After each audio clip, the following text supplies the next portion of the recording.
Welcome to Gary's TV channel. So nandito na naman tayo para silipin naman natin ang estimated salary ng dalawang charity vlogger na sila, Kalingap Jomar and Richelle Morales. So suportahan natin pareho ang kanilang mga channel mga lods dahil sa ay mga charity vlogger. Pero siyempre huwag nyo rin kalimutan na isama na rin sa pag-support ang aking channel. So mga lods, kung bago pa kayo sa aking channel, pakiclick naman ang subscribe natin and then siyempre pakipost na rin ang notification bell para lagi kayong updated sa ating video. So ano pa ba ang hinihintay natin mga lods? Let's go!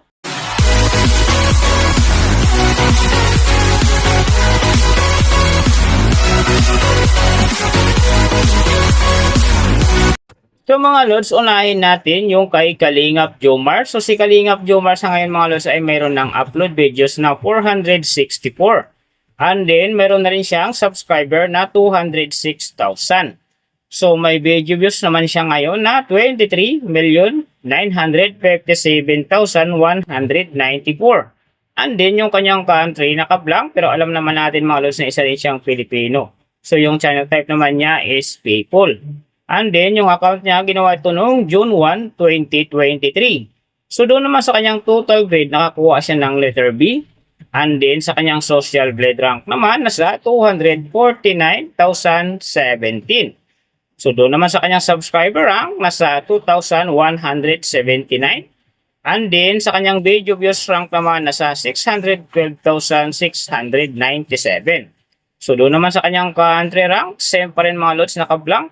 And then sa kanyang people rank naman nasa 1,753.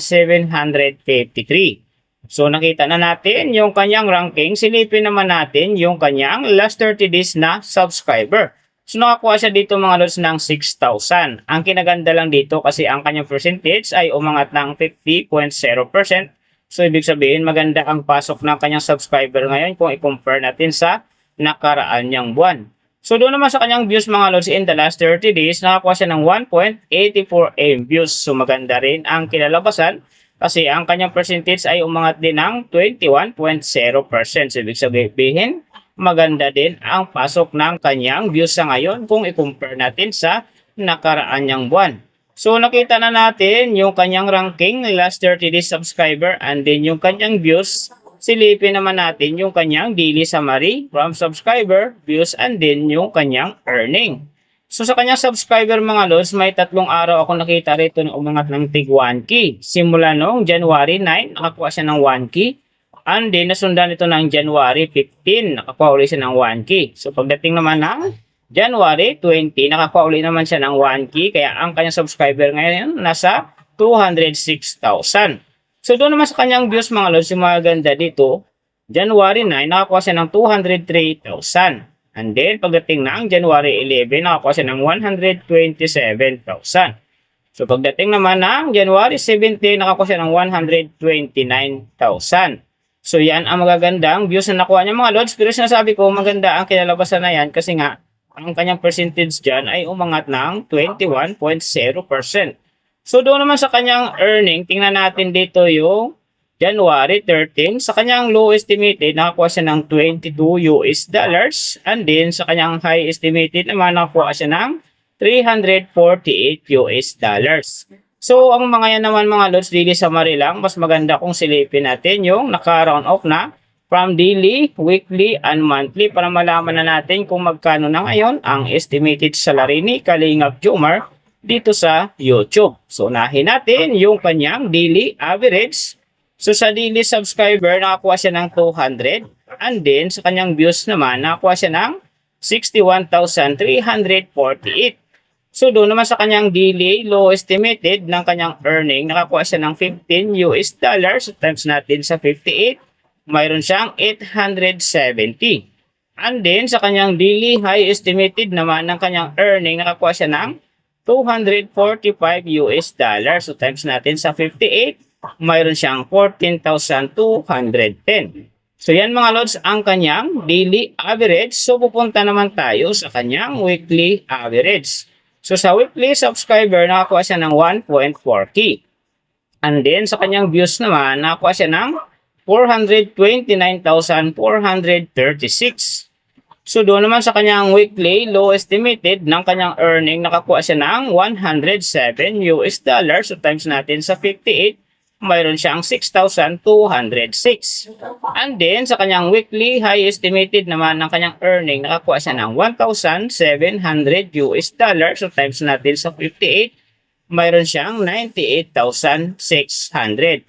So yan naman mga lods ang kanyang weekly average. So pupunta naman tayo sa kanyang monthly average. So sa monthly subscriber, nakakuha siya ng 6,000. And then sa kanyang views naman, nakakuha siya ng 1,840,435. So doon naman sa kanyang monthly low estimated ng kanyang earning, nakakuha siya ng 460 US dollars. Times natin sa 58, mayroon siyang 26,680. And then, sa kanyang monthly high estimated naman ng kanyang earning, nakakuha siya ng 7,400 US dollars. So, times natin sa 58, mayroon siyang 429,200. So, yan naman mga lods, ang kanyang monthly average. So, pupunta naman tayo kay Rachel Morales. So, sa ngayon mga lods, si Rachel ay mayroon ng upload videos na 906. And then, mayroon na rin siyang subscriber na 247,000. So, may video views naman siya ngayon na 44,054,338. And then, yung kanyang country is PH. So, yung channel type naman niya is people. And then, yung account niya, ginawa ito noong December 30, 2022. So, doon naman sa kanyang total grade, nakakuha siya ng letter B. And then, sa kanyang social blade rank naman, nasa 217,107. So doon naman sa kanyang subscriber rank, nasa 2,125. And then sa kanyang video views rank naman, nasa 380,987. So doon naman sa kanyang country rank, nasa 820. And then sa kanyang people rank naman, nasa 1,708. So, nakita na natin yung kanyang ranking. Silipin naman natin yung kanyang last 30 days na subscriber. So, nakakuha siya dito mga lods ng 2,000. Ang kinaganda lang dito kasi ang kanyang percentage ay umangat ng 100.0%. So, ibig sabihin, maganda ang pasok ng kanyang subscriber ngayon kung i-compare natin sa nakaraan niyang buwan. So, doon naman sa kanyang views mga lods in the last 30 days, nakakuha siya ng 2.233 AM views. So, ito ang hindi maganda kasi ang kanyang percentage ay bumaba ng 19.1%. So, ibig sabihin, bumaba yung pasok ng kanyang views sa ngayon kung i-compare natin sa nakaraan niyang buwan. So, alam na this, mga fans ni Rachel Morales, mga Rochelle fanatic dyan. Share na natin sa ating mga newsfeed and sa ating mga friends ang kanyang video para gumanda uli ang pasok ng kanyang views. So, nakita na natin yung kanyang ranking, last 30 days subscriber, and then yung kanyang views. Silipin naman natin yung kanyang daily summary from subscriber, views, and then yung kanyang earning. So, sa kanyang subscriber mga lods, wala akong nakitang update dito. Nakapix lang siya sa 247,000. And then, sa kanyang views na maganda dito mga lods, January 10, nakakuha siya ng 187,000. And then, pagdating ng January 15, nakakuha siya ng 131,000. So, pagdating naman dito ng January 20, nakakuha siya ng 87,000. So, yan ang magagandang views na nakuha niya mga lods. Pero sinasabi ko, hindi yan ganun kaganda kasi nga ang kanyang percentage yan ay bumaba ng 19.1%. So, doon naman sa kanyang earning, tingnan natin dito yung January 10, sa kanyang low estimated, nakakuha siya ng 47 US dollars. And then, sa kanyang high estimated naman, nakakuha siya ng 751 US dollars. So, ang mga yan naman mga lods, daily summary lang, mas maganda kung silipin natin yung naka-round off na from daily, weekly, and monthly para malaman na natin kung magkano na ngayon ang estimated salary ni Rachel Morales dito sa YouTube. So, unahin natin yung kanyang daily average. So, sa daily subscriber, nakakuha siya ng 67. And then, sa kanyang views naman, nakakuha siya ng 74,426. So, doon naman sa kanyang daily low estimated na kanyang earning, nakakuha siya ng 19 US dollars. So, times natin sa 58, mayroon siyang 1,102. And then, sa kanyang daily high estimated naman ng kanyang earning, nakakuha siya ng 298 US dollars. So, times natin sa 58, mayroon siyang 17,284. So yan mga lods ang kanyang daily average. So pupunta naman tayo sa kanyang weekly average. So sa weekly subscriber, nakakuha siya ng 469. And then sa kanyang views naman, nakakuha siya ng 520,982. So doon naman sa kanyang weekly, low estimated ng kanyang earning, nakakuha siya ng $130. So times natin sa 58, mayroon siyang 7,540. And then, sa kanyang weekly high estimated naman ng kanyang earning, nakakuha siya ng $2,100. So, times natin sa 58, mayroon siyang 121,800. So, yan naman mga lods ang kanyang weekly average. So, pupunta naman tayo sa kanyang monthly average. So, sa monthly subscriber, nakakuha siya ng 2,000. And then, sa kanyang views naman, nakakuha siya ng 2,232,773. So, doon naman sa kanyang monthly, low estimated ng kanyang earning, nakakuha siya ng $558. So, times natin sa 58, mayroon siyang 32,364. And then, sa kanyang monthly, high estimated naman ng kanyang earning, nakakuha siya ng $8,900. So, times natin sa 58, mayroon siyang 516,200. So yan naman mga lods ang kanyang monthly average. And then yung nababanggit ko rito or nakikita niya sa pawang, estimated lamang yan. Nakabis lang tayo sa Social Blade website. Isang public website yan na kahit sino pwedeng mag-open para malaman kung magkano na ang estimated salary ng ating mga iniidolong YouTuber, vlogger, or influencer.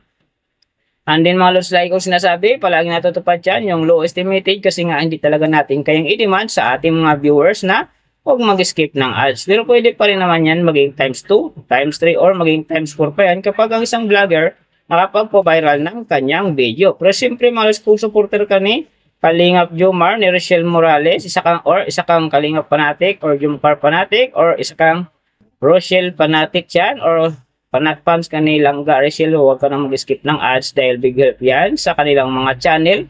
And then siyempre sa mga kababayan natin na kanila rin tinutulungan dahil sila ay parehong mga charity vlogger. Pero siyempre mga lods, huwag nyo rin kalimutan na huwag na rin skip ang aking ads dahil big help yan sa aking channel and then siyempre sa aking mga personal na hadikain. So mga lods, kung nagustuhan nyo ang video na to, pakiclick naman ang subscribe natin.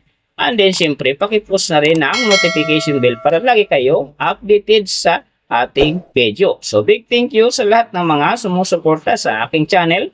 Sa magsusupport pa lang, ingat kayo palagi and God bless. At sana gabayan kayo palagi ng Panginoon sa ginagawa nyo araw-araw. At siyempre magtagumpay din kayo sa inyong mga pangarap. So hanggang dito na lang. See you on my next video.